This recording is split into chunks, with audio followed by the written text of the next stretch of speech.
पर मुझे ऐसा लगता है कि बहुत सारे छात्र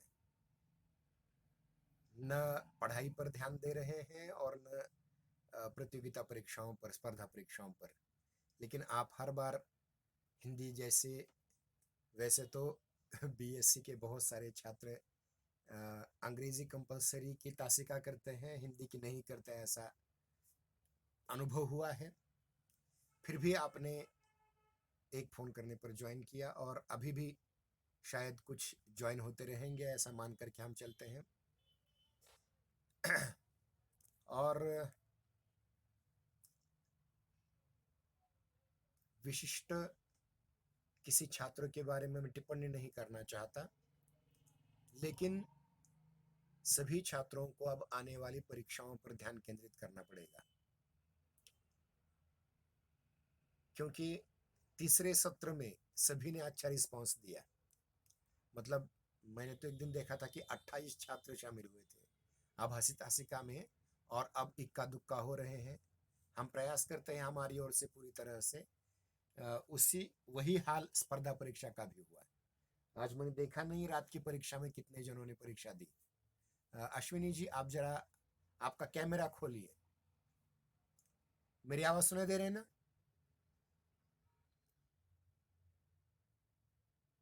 हेलो अश्विनी जी। हाँ हाँ, ठीक है। आप पवारवाड़ी के रहने वाले हैं ना? आवाज आवाज खोलिए, आपकी आवाज भी खोलिए। माइक माइक को अनम्यूट कीजिए। हाँ, पवारवाड़ी के हैं ना आप?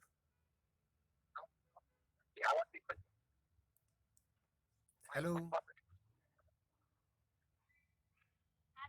हाँ, तो आपने जो यश प्राप्त किया है, सफलता प्राप्त की है, उसके लिए हिंदी विभाग और जो मैं छोटा प्रयास कर रहा हूँ। जी जी, कुछ कहा आपने?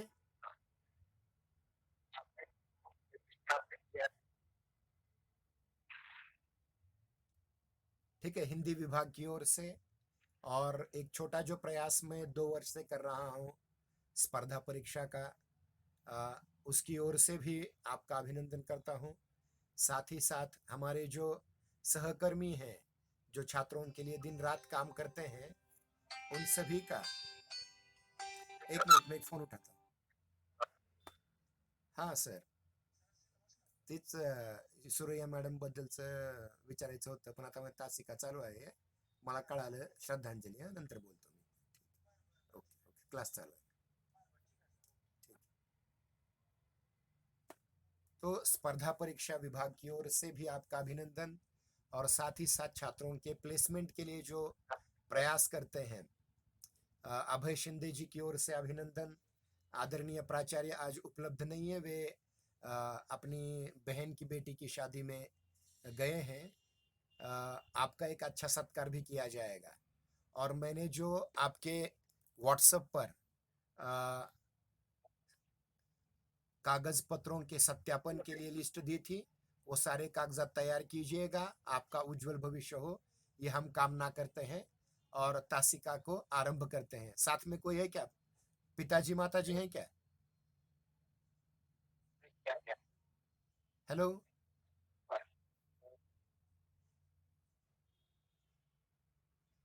हाँ अश्विनी जी, आपके पिताजी माताजी हैं क्या?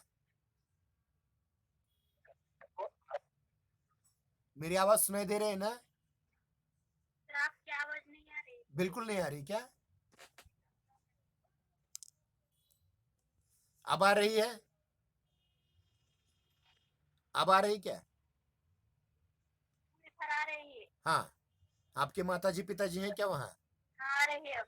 हाँ हाँ, नहीं माताजी पिताजी आ रहे हैं सर जी? नहीं, माताजी पिता घर पर तो कोई नहीं है। अच्छा अच्छा अच्छा, ठीक है, कोई बात नहीं, खेत में गए होंगे कोई काम को। अच्छा, अभिनंदन आपका फिर से। और अब आपका कैमरा और आवाज म्यूट कीजिए। हम आज की तासिका की ओर जाएंगे, ठीक है? धन्यवाद। कैमरा बंद कर दीजिए आप। सुनाई दे रहा है ना? कैमरा बंद कीजिए आप।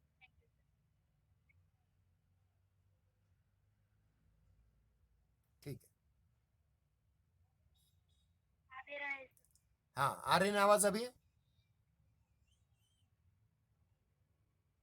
आ रही है। ठीक है। ठीक है, हम हमारे पाठ की ओर बढ़ते हैं।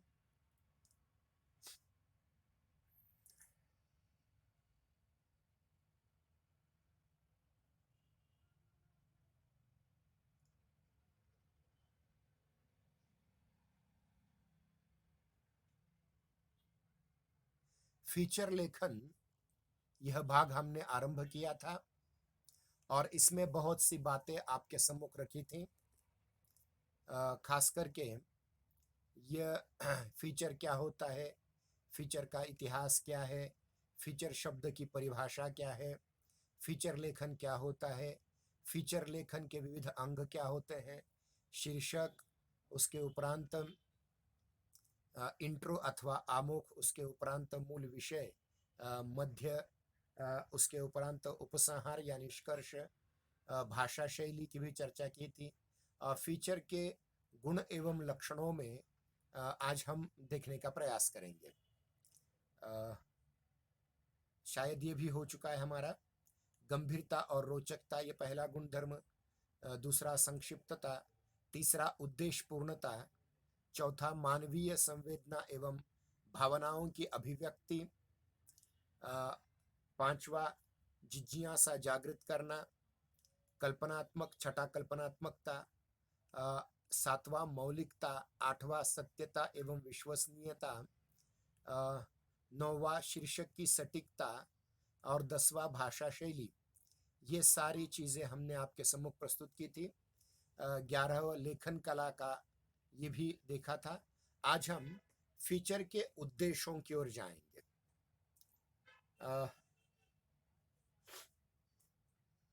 मैं एक बात आपसे स्पष्ट रूप से कहना चाहता हूं कि आज की पत्रकारिता और आदर्श पत्रकारिता में बहुत अंतर है।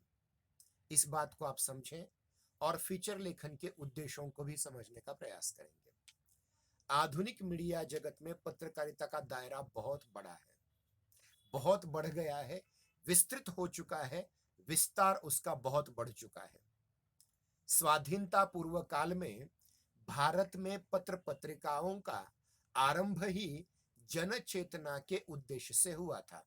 लोगों को पता चले, लोगों को स्वाधीनता के प्रति वे सचेत हों और देश को स्वाधीनता प्राप्त करवाने का प्रयास करें। इस प्रकार से ये पत्रकारिता आरंभ हो चुकी थी स्वाधीनता पूर्व काल में।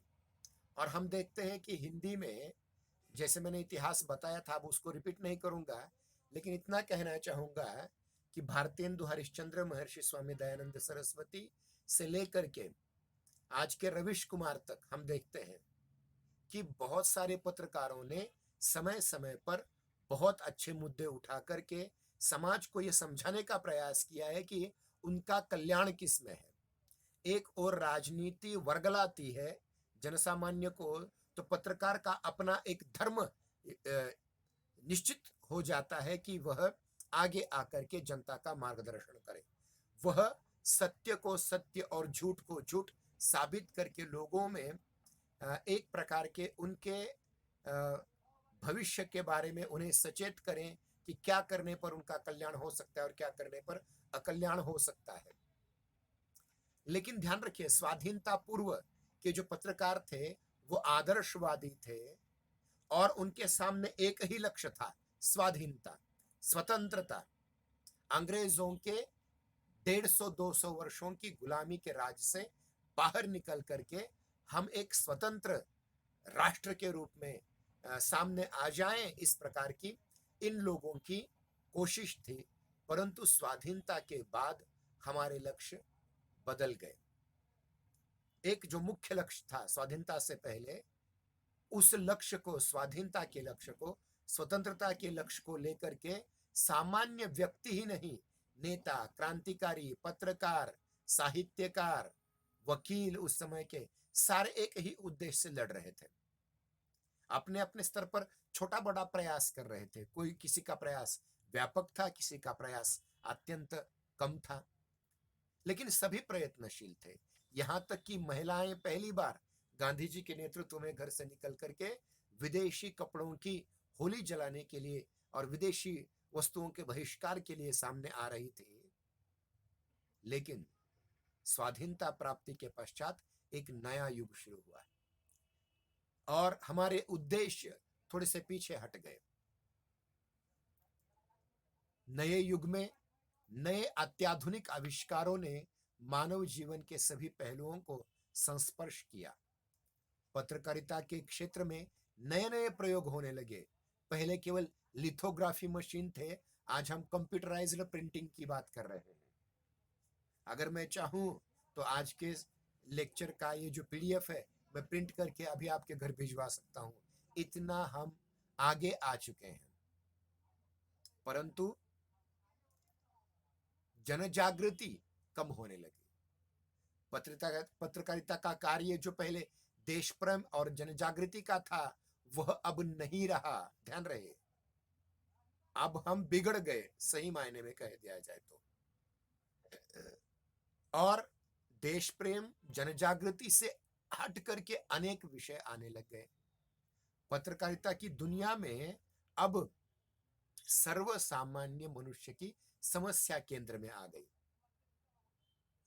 और यह आदमी जो आम आदमी है, आम औरत है, इनकी जो समस्याएं हैं, उन समस्याओं को केंद्र में रख करके पत्रकार अपनी पत्रकारिता करने लगे, अपनी पत्रकारिता भुनाने लगे। और एक और मैं फर्क बताऊं आपको कि स्वाधीनता पूर्व और स्वाधीनता के बाद के 1-2 दशक तक जितने भी बड़े बड़े अखबार थे, वो किसी न किसी बड़े उद्योगपति ने लगाए हुए थे और उसके मुनाफे पर, उसके लाभ पर, उसके लाभांश पर, उस उद्योग के फायदे पर पत्रकार वो अपनी पत्रकारिता चलाते थे। अपना एक पेपर, एक अखबार, एक वर्तमान पत्र या यूं कहें समाचार पत्र चलाते थे, इसलिए उन्हें कोई उसमें कठिनाई नहीं आती थी। लेकिन आज का जो पत्रकार है, आज का पत्रकार यह किसी उद्योगपति के आश्रय पर अवलंबित नहीं है।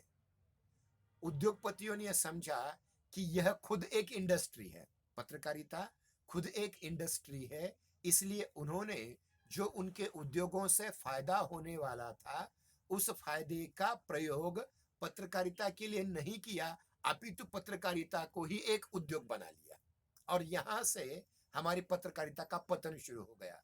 मतलब पत्रकारिता फैली सही, एक की जगह हजारों अखबार निकलने लगे, लेकिन उसमें जो पैसे के लिए मारामार हो रही है, वो पहले जो नहीं हुआ करती थी, जो उद्योगपति खुद अपने पैसे लगाता था, अब वह पत्रकारिता के माध्यम से खुद पैसे चाहने लगा। उद्योगपति बिगड़ गया, पत्रकार बिगड़ गए, वाचक बिगड़ गए और न जाने क्या क्या बिगड़ गया। संपूर्ण हमारा सिस्टम ही एक प्रकार से फेल हो चुका है। अब इनमें से कुछ इने गिने चुने पत्रकारों की ही संवेदना पर आक्षेप नहीं लिया जा सकता, वरना अब इस समय दिखने वाले 90% पत्रकार अपने लक्ष्य से हट गए हैं या फिर उन्होंने अपना लक्ष्य छोड़ दिया है। इतना ही नहीं, वह किसी और लक्ष्य की प्राप्ति के लिए प्रयास कर रहे हैं। यह सच्चाई है। कुछ दशक पूर्व पत्रकारिता में धीरे धीरे, जैसे पहले केवल समाचार होता था, तो अब एक नई विधा ने जन्म लिया जिसका नाम था फीचर लेखन। और मैंने जैसे कि पहले कहा था कि फीचर केवल लिखित रूप में नहीं, अब वो रेडियो रूप के रूप में, रेडियो फीचर के रूप में, टेलीविजन फीचर के रूप में, और अगर हम आगे कहें तो आजकल सोशल मीडिया के फीचर के रूप में भी हमारे सामने आ रहा है। मतलब फीचर एक अत्यंत नई विधा है जिसको साहित्य में स्थान प्राप्त हुआ है। ये कुछ दशक पूर्व की पत्रकारिता के क्षेत्र में आई हुई एक नई विधा है, बहुत पुरानी नहीं। फीचर के माध्यम से न केवल समाचारों को ही प्रसारित किया जाता है, बल्कि किसी भी समसामयिक घटना, विषय, वस्तु या व्यक्ति के संदर्भ में तथ्याश्रित जानकारी को रोचक एवं मनोरंजक ढंग से पाठकों तक पहुंचाया जाता है। फीचर के जरिए पाठक के ज्ञान में वृद्धि होती है, उसकी जिज्ञासा पूर्ति होती है और साथ ही साथ उसे एक नए विचार, नई दिशा और एक नया इलाका मिल जाता है अपनी प्रगति के लिए, अपनी विकास के लिए। इसी उद्देश्य को लेकर के लिखा गया फीचर सर्वोत्कृष्ट फीचर कहलाता है। अब यहाँ हम फीचर के कुछ महत्वपूर्ण उद्देश्यों को आपके सम्मुख रखेंगे। पहला उद्देश्य पाठकों या दर्शकों या श्रोताओं का ज्ञान बढ़ाना। समाचार पत्र हो, रेडियो हो, दूरदर्शन हो, इंटरनेट हो, कोई भी हो, इस पर से जो समाचार प्रसारित किए जाते हैं उनका एकमात्र उद्देश्य होता है कि क्या घटा है ये लोगों तक पहुंचाना। लेकिन यह क्यों घटा, कैसे घटा, इसके पीछे क्या कारण है, उसको थोड़ा सा एक ज्यादा जानकारी, उसके बारे में जानकारी बढ़ाना, उसकी ज्ञान बढ़ाना, ये फीचर का उद्देश्य है। तात्कालिकता समाचार की प्रमुख विशेषता होती है। घटित घटनाओं की जानकारी तुरंत नहीं दी जाती तो वो समाचार बासी हो जाते हैं। बासी मतलब शिड़। अब देखिए, आज का अखबार आप खरीद कर पढ़ते हैं, लेकिन कल का अखबार आपको रद्दी के भाव मिलता है। यह होता है तत्कालीनता, इसका बहुत महत्वपूर्ण वैशिष्ट्य है। तात्पर्य केवल इतना ही है कि समाचार लेखक के पास फीचर लेखक के भांति समय नहीं होता। फीचर यह समय देने वाली, ज्यादा समय लेने वाली विधा है। समाचार झट से लिख दिया, टाइप कर दिया, प्रिंट कर दिया, भेज दिया, समाचार पत्र में वो आ गया। इतना आसान फीचर लेखन नहीं है। फीचर लेखन के लिए लेखक के पास बहुत ज्यादा समय होना चाहिए, सोचने के लिए, विचारने के लिए, शब्दों का चयन करने के लिए, शैली को सौंदर्यवती बनाने के लिए, अधिकतम उसकी साहित्यिक गुणवत्ता बढ़ाने के लिए। यह समय समाचार दाता के पास नहीं होता जितना फीचर लेखक के पास होता है या होना चाहिए। फीचर लेखक के पास पर्याप्त समय होता है। वह तथ्य एवं सत्य का अन्वेषण करके रोचक पद्धति से घटना को विवेचित करता है, जिससे पाठक, श्रोता एवं दर्शक के ज्ञान में वृद्धि होती है। देखिए, समाचार पत्र पढ़ लिया, आपको पता चल जाएगा कि विराट कोहली 0 पर आउट हो गया, समय समाप्त हो गया, मतलब समाचार आपको पता चला, जानकारी पता हुई।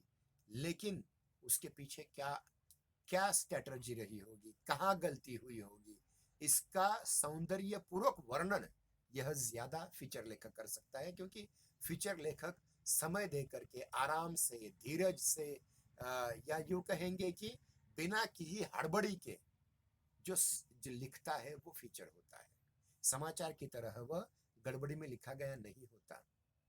डॉक्टर विजय कुलश्रेष्ठ कहते हैं, समाचार के 6 ककारों में से का की संपूर्ति समाचार प्रस्तुतिकरण करता है। का क्या हुआ, लेकिन समाचार में जो निहित समाचार होता है, उसका जो सत्य होता है, उसके तथ्य का जो प्रमाण होता है, उसको रोचक ढंग से पाठक पढ़ें, दिल लगा करके पढ़ें, मन लगा करके पढ़ें। इस ढंग से नई सूचना के रूप में प्रस्तुत जब किया जाता है तो वो ज्ञानवर्धक हो जाती है, तब वो फीचर कहलाती है। मतलब फीचर में समाचार नहीं तो जरूर होता है, लेकिन उसी समाचार को एक अच्छी ढंग से, एक बढ़िया ढंग से, एक अच्छी शैली से, सुंदरतम अभिव्यक्ति से, मन लगा करके, समय दे करके जब लिखा जाता है तो फीचर बन जाता है। फीचर लेखन समाचार तक पहुंचे पाठक वर्ग को समाचार की गहनता में छिपे समाचार को देकर के उसकी ज्ञान वृद्धि करता है। क्या है, देखिए, समाचार में जो सत्य होता है, जो तथ्य होता है, उस क्या को अधिक अच्छी तरह से प्रस्तुत करने के लिए, ज्ञान बढ़ाने के लिए, जो उस समाचार की गहराई में जाकर, गहनता में जाकर के उसके तथ्यों को खंगाल खंगाल कर, सत्य सत्य और झूठ झूठ को अलग करते हुए निरक्षर विवेक बुद्धि से, जैसे राजहंस दूध में रखा हुआ दूध निकाल करके पानी पानी जैसे छोड़ देता है, उसी प्रकार तथ्यों का ग्रहण करके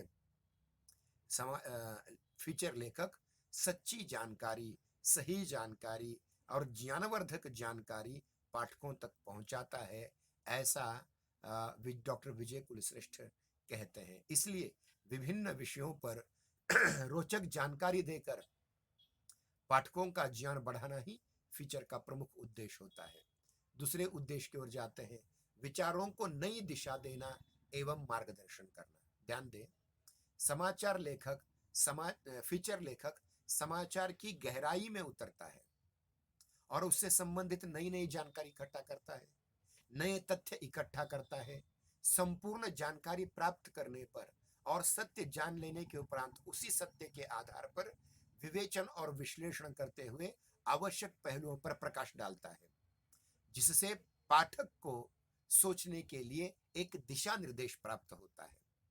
फीचर लेखक फीचर में अपने विचारों या निष्कर्षों, सुझावों या सलाह को स्पष्ट रूप से कहता है, पर पाठकों पर थोपता नहीं। भाई ये ऐसी बात है और इसका निष्कर्ष यह है, इसकी सिफारिश यह है, ये सुझाव है, ये परामर्श यह है, ये निष्कर्ष है, ये विचार है, ये कहता तो है लेकिन वो थोपता नहीं।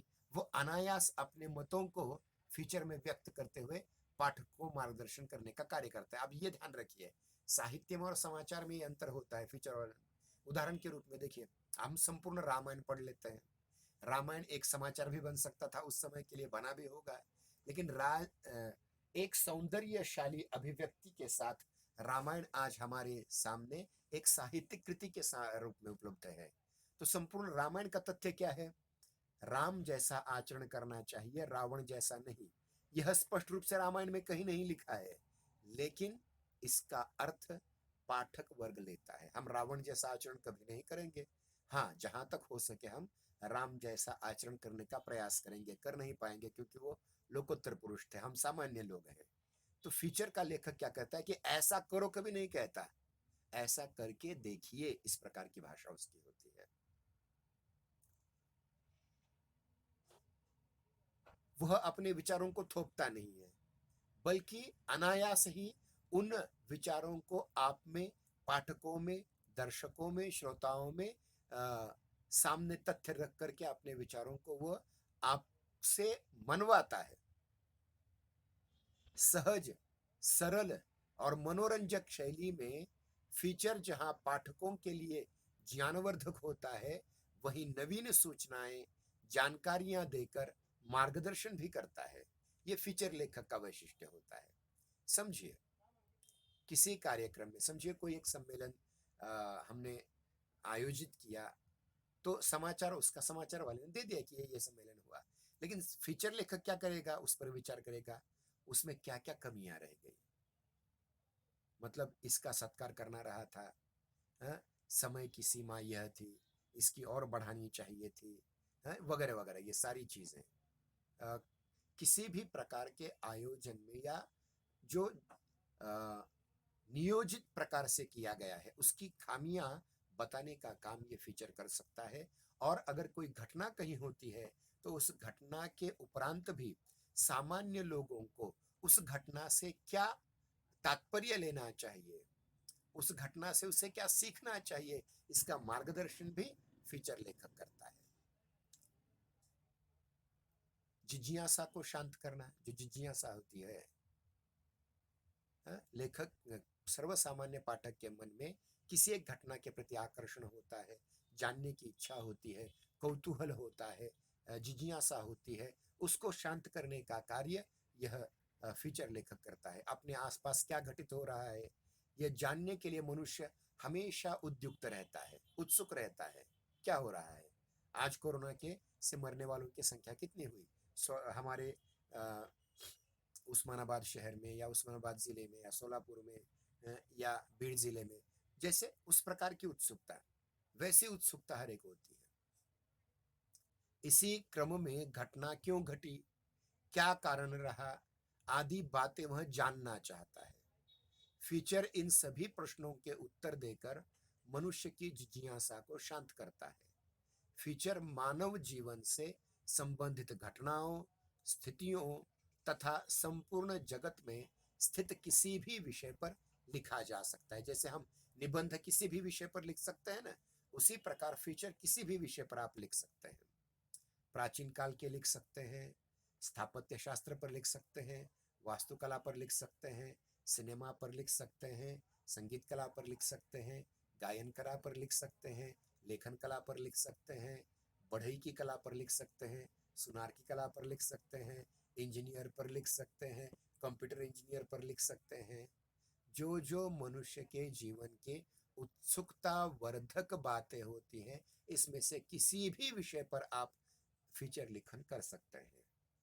आरंभिक काल में फीचर केवल महापुरुषों पर लिखे जाते थे, नेताओं पर लिखे जाते थे, अभिनेताओं पर लिखे जाते थे, ऐतिहासिक व्यक्तियों पर लिखे जाते थे, घटना स्थलों पर लिखे जाते थे, त्योहारों पर लिखे जाते थे।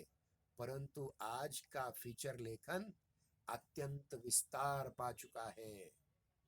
देखिए, जैसे महापुरुष गांधी जी पर फीचर लेखन हो सके, मतलब आजकल आप मोदी जी लीजिए, या नेता है कोई अन्य, जैसे नारायण राणे जी जिनका अभी अभी मंत्रिमंडल में समावेश हुआ, अभिनेता हैं जैसे बहुत से अभिनेता आजकल हैं, शाहरुख जी हैं, आमिर जी हैं जिन्होंने अभी तलाक दे दिया, वगैरह वगैरह वगैरह सारी चीज़ें।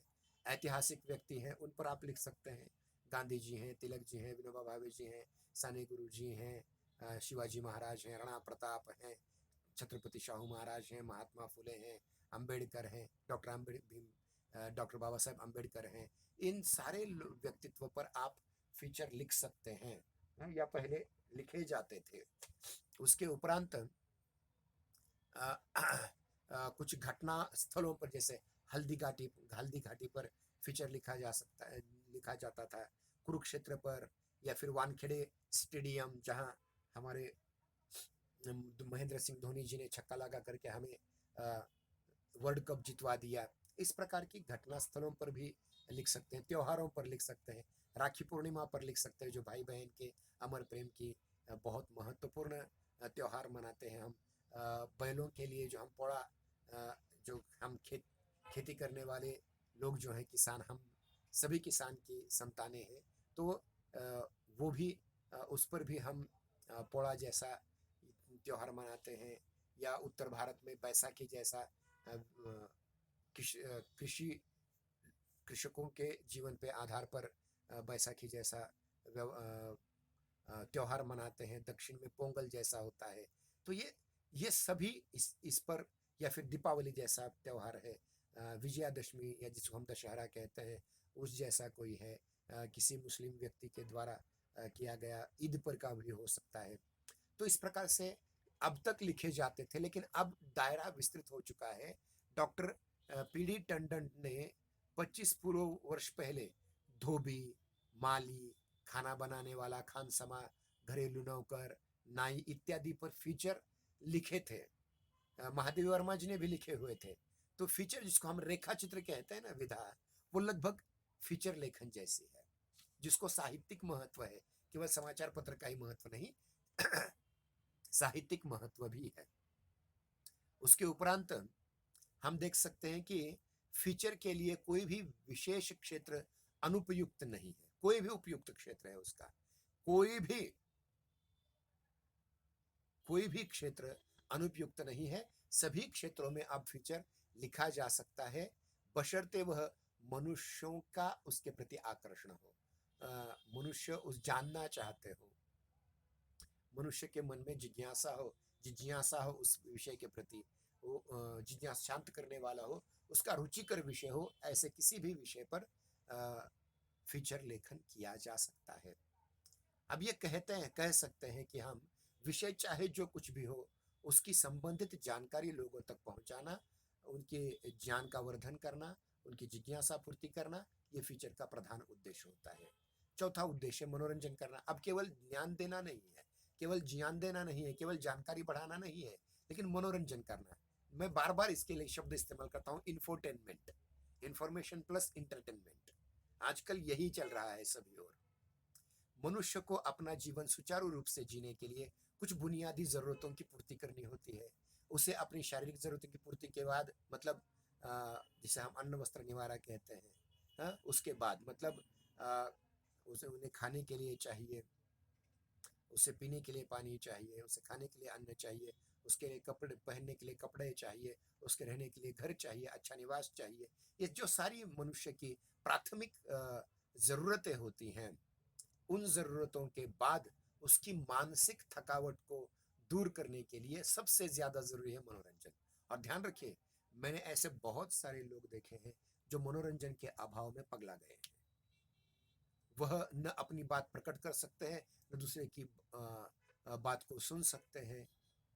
जिनको कुछ गीतों में रुचि नहीं है, जिन्हें फिल्मों में रुचि नहीं है, जिन्हें कविता में रुचि नहीं है, जिन्हें अच्छे उपन्यासों में रुचि नहीं है, ऐसे लोग एक दिन पगला जाते हैं। और जो उपन्यास पढ़ने वाला व्यक्ति है, कहानी पढ़ने वाला व्यक्ति है, कविता पढ़ने वाला व्यक्ति है, फिल्में देखने वाला व्यक्ति है, गाने गुनगुनाने वाला व्यक्ति है, उसकी मानसिक स्थिति अच्छी होती है, बहुत बहुत बढ़िया होती है। इसलिए मनोरंजन की बहुत ज्यादा जरूरत है। आप चाहे ना चाहे, एक दिन आपको रोटी से ज्यादा मनोरंजन की जरूरत पड़ने वाली है। ध्यान रखिए, रोटी तो जरूरत है हमारी, वो तो हर रोज हम कर लेते हैं, खाते हैं, पीते हैं पानी, रोटी खाते हैं, यथा तथा अपनी जीवन यापन करते हैं। लेकिन उससे भी ज्यादा जरूरत होती है आपको मन को स्वस्थ रखने की, और मन को स्वस्थ केवल मनोरंजन कर सकता है। हमारे साने गुरु जी ने एक बहुत बड़ी बात कही थी, देखिए, करीले मनोरंजन जो मुलांचे, जड़ेले नाते प्रभु शीतयाचे। तो छोटे बच्चों का मनोरंजन हो या आप जैसे युवाओं का मनोरंजन हो, यानी इस ज्ञानवर्धन के साथ साथ करते जाएं तो बहुत अच्छा रहेगा। समाचार पत्र, आकाशवाणी, दूरदर्शन पर विशिष्ट आलेख या कार्यक्रम प्रस्तुत किए जाते हैं जो ज्ञानवर्धक होने के साथ साथ मनोरंजक भी होते हैं। अगर मैंने ये पूछा आपसे, अगर मैंने आपसे पूछा कि भारतीय फिल्मों के जनक कौन थे, तो आप उत्तर लिखेंगे स्पर्धा परीक्षा में दादा साहेब फाल्के। लेकिन दादा साहेब फाल्के जी ने जो कष्ट उठाया, वो समझने के लिए आपको एक और फिल्म देखनी पड़ेगी जो ऑस्कर के लिए नामित हुई थी, भारत की ओर से ऑफिशियल एंट्री गई थी। वह थी हरिश्चंद्राची फैक्ट्री।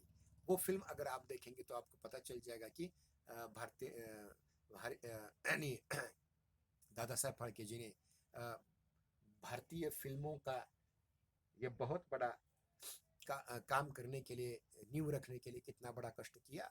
और आज फिल्मों में जो सबसे अच्छा काम करता है उसको दादा साहेब फाल्के पुरस्कार लाइफ टाइम अचीवमेंट के रूप में, जीवन गौरव के रूप में दिया जाता है। तो ये ध्यान रखिए कि मनोरंजन कितनी आवश्यक चीज है। रमणीय मनोरंजक शैली में लिखे जाने के कारण वह पाठक को गुदगुदी भी पैदा करता है। फीचर में सूचना भी होती है, समाचार भी होता है, हास्य व्यंग्य भी होता है, मनोरंजन भी होता है। रमणीय मनोरंजक शैली में लिखे जाने के कारण वो पाठक के हृदय में गुदगुदी पैदा करता है, वो हंसता है, उसके चेहरे पर मुस्कान आ जाती है। पाठकों की संख्या को संतुलित करने में, पाठकों की संख्या का प्रसार करने में, संख्या बढ़ाने के लिए, लोक प्रसिद्धि दिलाने में फीचर लेखन बहुत महत्वपूर्ण भूमिका निभाता है। अतः कहा जा सकता है कि फीचर का उद्देश्य मात्र घटना या व्यक्ति संबंधी जानकारी देना नहीं है, अपितु फीचर घटना के तथ्यों के साथ साथ पाठक के ज्ञान का वर्धन भी करता है, मार्गदर्शन भी करता है, उसकी जिज्ञासा पूर्ति भी करता है, और एक मनोरंजन भी प्रदान करता है। ध्यान रहे। और एक बहुत बड़े अंग्रेजी लेखक हैं, उनका नाम मुझे इस समय याद नहीं आ रहा है, लेकिन वो कहते हैं every teacher must be a poet and every poet must be a teacher. मतलब शिक्षक को एक कवि होना चाहिए और कवि को एक शिक्षक होना चाहिए। और ध्यान रखिए कि फीचर लेखक एक प्रकार से मार्गदर्शक होता है, एक प्रकार से शिक्षक होता है, और वह मनोरंजनात्मक शैली से अपनी बात को छात्रों से मनवाता है, लोगों के सामने रखता है। और जितने ज्यादा मनोरंजन परक फीचर होते हैं वो ज्यादा सफल भी होते हैं। जो फीचर इस उद्देश्य को लेकर के लिखे जाते हैं वही लोकप्रिय होते हैं। जो फीचर उद्देश्य से भटक जाते हैं वो फीचर बोझिल हो जाते हैं, उन्हें कोई पढ़ता नहीं है, उन्हें कोई सुनता नहीं है, उन्हें कोई देखता नहीं है। स्वस्थ और रमणीय भावाभिव्यक्ति के कारण दिन ब दिन फीचर की लोकप्रियता और बढ़ती जा रही है। तो ये हुआ फीचर के बारे में। अब फीचर के बारे में और ज़्यादा बताने की मुझे आवश्यकता नहीं है, जो मैंने पीडीएफ डाली है उसको भी देखें। और भी बहुत सारे विचार लिख सकते हैं, जैसे फीचर अन्य विधाओं के साथ जो साहित्यिक विधाएं हैं, जैसे हमने 10 विधाएं पढ़ी। जैसे गत सत्र में हमने प्रेमचंद जी की आत्मकथा का अंश पढ़ा, आत्मकथा, उसके उपरांत रेखा चित्र, संस्मरण, निबंध, यात्रा वर्णन, उसके उपरांत डायरी लेखन, उसके बाद यात्रा वृत्तांत, रिपोर्टाज, उसके उपरांत जीवनी मर्च सरस्वती जी की। तो ये जिस प्रकार की विधाएं हैं, लगभग फीचर उस प्रकार की एक विधा का अत्यंत लोकप्रिय विधा बन सकती है। और इसे पत्र पत्रिकाओं के माध्यम से बढ़ रही है। रेडियो टेलीविज़न, इंटरनेट के माध्यम से भी बढ़ती जा रही है। समाचार और फीचर का भी तुलनात्मक अध्ययन किया जा सकता है। संपादकीय और फीचर का अध्ययन किया जा सकता है।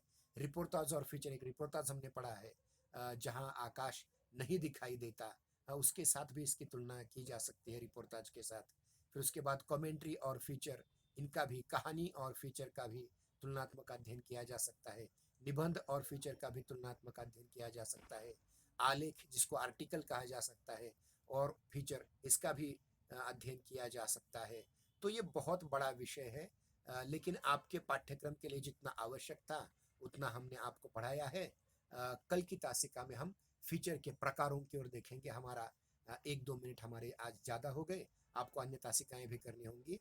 तब तक के लिए धन्यवाद। जय हिंदी, जय नागरिक। कल हम फीचर के प्रकार इस विषय पर चर्चा करने के लिए आपके सम्मुख उपलब्ध होंगे। धन्यवाद।